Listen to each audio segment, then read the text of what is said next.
Recientemente, Transparencia Internacional, la unidad de datos de The Economist y la organización Freedom House publicaron informes en los que miden el nivel de transparencia pública, la corrupción y el estado de la democracia y la libertad en el mundo.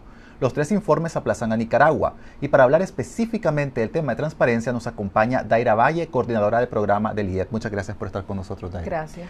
El informe de Transparencia Internacional le da a Nicaragua, analizó 167 países y se basan entre 0 y 100. 100 es países en los que en realidad el nivel de transparencia es bastante alto. Y a Nicaragua le da 27 puntos. Nos pone al nivel en América Latina de Venezuela, Haití y Paraguay, como en los países donde hay menos transparencia pública o países más corruptos. ¿Qué significa esto? ¿Estamos igual? ¿Hemos empeorado Nicaragua en este sentido? Bueno, realmente el tema tiene que ver con percepción de corrupción. Lo que mueve el índice o lo que transmite el índice es cómo perciben los diferentes actores que han sido entrevistados a efecto y perciben los niveles de corrupción que probablemente se están viviendo en cada país. Y lo que nos muestra un poco en el comportamiento histórico que ha tenido Nicaragua en relación al índice es que no hemos variado mucho. Nosotros aparecemos en el índice de hace un poco más de 10 años. Nosotros hemos estado entre los 5 últimos puestos en América Latina, acompañados casualmente de estos mismos países que señalá, y lo que está indicando en parte es que hay varios temas pendientes y desafíos que tenemos como país. Algunos de estos temas están relacionados directamente con la corrupción, cómo perciben los ciudadanos, cómo percibe el sector empresarial, los actores que mueven la economía en el país. El tema de la corrupción, si perciben la pequeña o la gran corrupción, pero también tiene que ver con la posibilidad de esta esfera de opacidad que está vinculada a la falta de transparencia, acceso a la información, que son temas cruciales que también mueven el imaginario de las personas cuando ven el tema de percepción de corrupción. Usted es experta en transparencia pública y presupuestaria y el IEP ha preparado bastante información y le da seguimiento a este tema. En las investigaciones que ustedes realizan, ¿cuál es la percepción que tiene la gente en el país? Estamos hablando de que la gente siente más relación a aquello que ustedes en sus estudios llaman esa pequeña corrupción que tiene que ver con las coimas, con las denuncias que se hacen en las redes sociales por supuestas pequeñas extorsiones de oficiales de tránsito, o la gente está preocupada por esa gran corrupción que afecta a las instituciones del Estado. Bueno, se ven las dos cosas realmente. Nosotros en los estudios que hemos hecho, hicimos un estudio hace algunos años que señalaba que habían como zonas de riesgo, y generalmente estas zonas de riesgo estaban asociadas a pequeña corrupción, que es lo que el ciudadano o la ciudadana cotidianamente se ve enfrentado. Por ejemplo, pago de coimas para obtener algún trámite o agilizar algún trámite que no sea algo reglamentado, o la posibilidad de obtener algún beneficio utilizando el tráfico de influencias también, para beneficio de la persona que lo está solicitando. Eso podríamos llamarlo pequeña corrupción, pero esto puede ir en aumento, y también en parte se observa un comportamiento hacia qué está ocurriendo con el manejo de los recursos públicos, y ahí es donde está la parte de la gran corrupción, es decir, qué se hace con los recursos. Y realmente hay todo un tema de opacidad de la información. No tenemos suficiente información para poder generar una evaluación y decir, bueno, hay suficientes mecanismos de rendición de cuentas que nos permitan saber si estamos realmente invirtiendo nuestro presupuesto que proviene de la contribución de todos los y las nicaragüenses, y si estamos colocando estos recursos en los sectores que son tan sentidos. Y es por eso que ahí viene una serie de demandas de la ciudadanía en particular, pero también de organizaciones, sobre poder invertir en sectores sensibles y qué se está haciendo con esos recursos si no estamos invirtiendo en las sensibilidades del país. El tema presupuestario es un tema interesante y me gustaría que lo abordáramos, pero para terminar con el tema de los ciudadanos, ¿qué relación tienen los ciudadanos? ¿Lo ven como normal? Es decir, cuando uno va a hacer un trámite a una institución pública, ya llevan en la cabeza la idea de que, bueno, me van a tener que cobrar un poco de esto y no importa, lo pago. En parte eso está sucediendo, es más, lo están asumiendo como un gasto que se suma al gasto cotidiano de la tramitación, y yo creo que eso es lo peligroso, porque y eso es lo que convierte a la corrupción en un elemento más sistémico, es decir, ¿cómo lo ves incorporado dentro del sistema de funcionamiento de la administración pública? Y ahí es donde estaríamos cayendo en el tema de la impunidad, ver un comportamiento en donde hay un tráfico de influencia, en donde estamos pagando una coima para obtener un servicio del servicio público que debe estar de cara a la atención ciudadana, eso es lo erróneo. Y si permitimos ese comportamiento también significa que podemos ir permitiendo de un comportamiento más pequeño a hechos más relevantes. Y viene todo el tema de la impunidad, que es un elemento fundamental. Cuando uno estudia la corrupción, ve como tres esferas de la corrupción.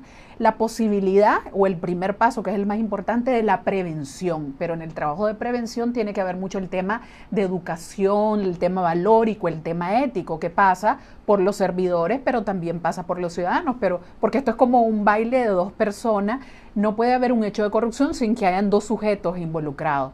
Por otra parte, el tema de la detección, que ahí tiene que ver un poco el tema de los órganos de control, de aquellos que se encargan de la investigación y de estar en la fiscalización, de cómo se manejan los procedimientos y los recursos.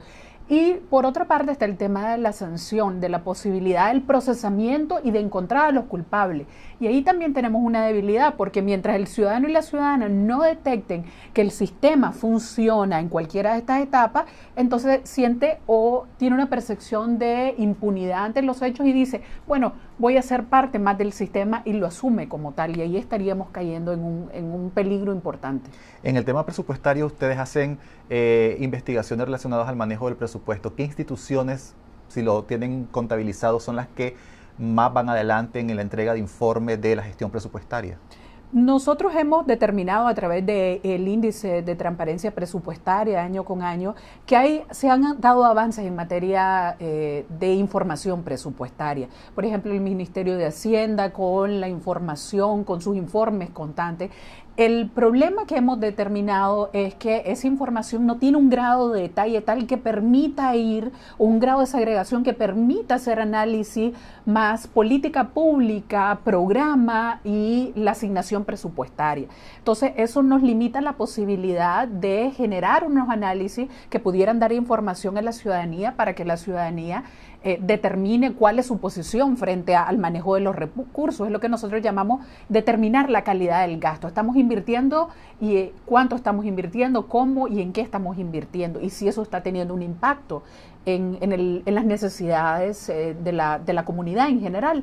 Pero entonces nosotros hemos determinado que hay todo un tema de avances, pero hace falta llegar con esa información presupuestaria a la ciudadanía para que pueda generar este estado de opinión, y eso es un plus, la posibilidad de versiones amigables, hacerlo ciudadanía, hacer más entendible el tema. Esto no es un tema simplemente de técnicos y economistas, este debe ser un tema de preocupación de todos. ¿Y cómo se puede combatir la corrupción y evitar la impunidad? Hemos visto en el mundo casos extremos como China, donde se ha establecido hasta la pena de muerte para funcionarios que han sido acusados de corrupción. Pero en una democracia, como se supone es Nicaragua, ¿qué elementos tienen que entrar en juego? ¿Se deberían crear nuevas leyes, reforzar el sistema judicial? Claro, el tema normativo es un tema en el que a lo largo de muchos años hemos ido avanzando. Yo te puedo mencionar un sinnúmero de marco normativo que ha existido. Tenemos ley de probidad, tenemos ley de acceso a la información y una serie de normativas, por ejemplo, en leyes como la ley de contrataciones hay elementos de transparencia en todo lo que tiene que ver con la administración financiera y el régimen presupuestario. Está el elemento de transparencia, probidad y de ética. Pero no solo pasa por un tema de creación normativa, y aquí viene lo más importante. Por una parte tenemos la base legal, que es sumamente importante, pero lo clave está en el comportamiento de los servidores públicos y el comportamiento también de la ciudadanía. Como decíamos, este es un baile que se baila muy pegado y se baila para dos. Entonces es necesario tener una reciprocidad, y aquí lo otro importante es el tema de la implementación normativa, de dotar de institucionalidad muy fortalecida para fiscalizar estos recursos, pero también el tema de la ciudadanía. ¿Qué poder tenemos los ciudadanos para involucrarnos, sentirnos empoderados de estos temas que son clave, pero también tener mecanismos de incentivo para participar en la gestión pública? En el caso, por ejemplo, de Honduras, la OEA firmó un convenio con el gobierno hondureño para crear una misión un poco parecida a la CICIG de Guatemala, que en este caso sería la MASIC, para luchar contra la corrupción y la impunidad en el país. ¿Es necesario llegar hasta ese punto y qué tan eficaces son estas medidas? Bueno, no hay una receta que no pueda funcionar para todos los casos, eso funciona igual con los enfermos. Yo diría que cada país tiene que identificar cuáles son los mecanismos que hacen posible legitimizar un proceso de lucha contra la corrupción. En la región, en Centroamérica, nuestros países han firmado, igual que en la mayoría de Latinoamérica, han firmado una serie de documentos internacionales. Somos firmantes de las convenciones internacionales de lucha contra la corrupción de la OEA. Somos firmantes de la Convención de Lucha contra la Corrupción de las Naciones Unidas, convenciones en materia de combatir el soborno. Es decir, no pasa solo por un tema jurídico. Por otra parte, es importante la creación de institucionalidad, pero debemos de crear la institucionalidad que creamos acorde y en la cual nosotros pensamos que hay un resarcimiento de ese proceso.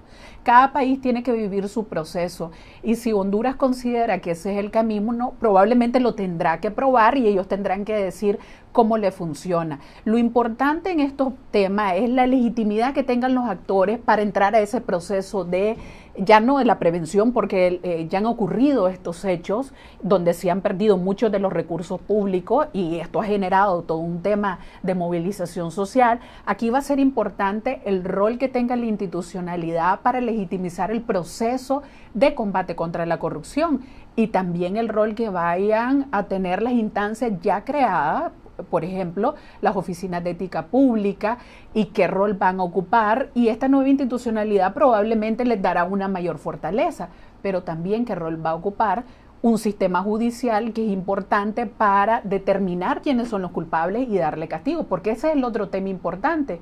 Si después de todo un escenario de contexto en donde hay amplia movilización social y se han tomado medidas drásticas, no hay una respuesta o la ciudadanía no considera que la respuesta es apropiada a la dimensión de los problemas, probablemente esa sensación de impunidad se va a generalizar y va a crear otro tema de conflicto social que es importante también no llegar a esos extremos. Daira Valle, muchas gracias por estar hoy con nosotros.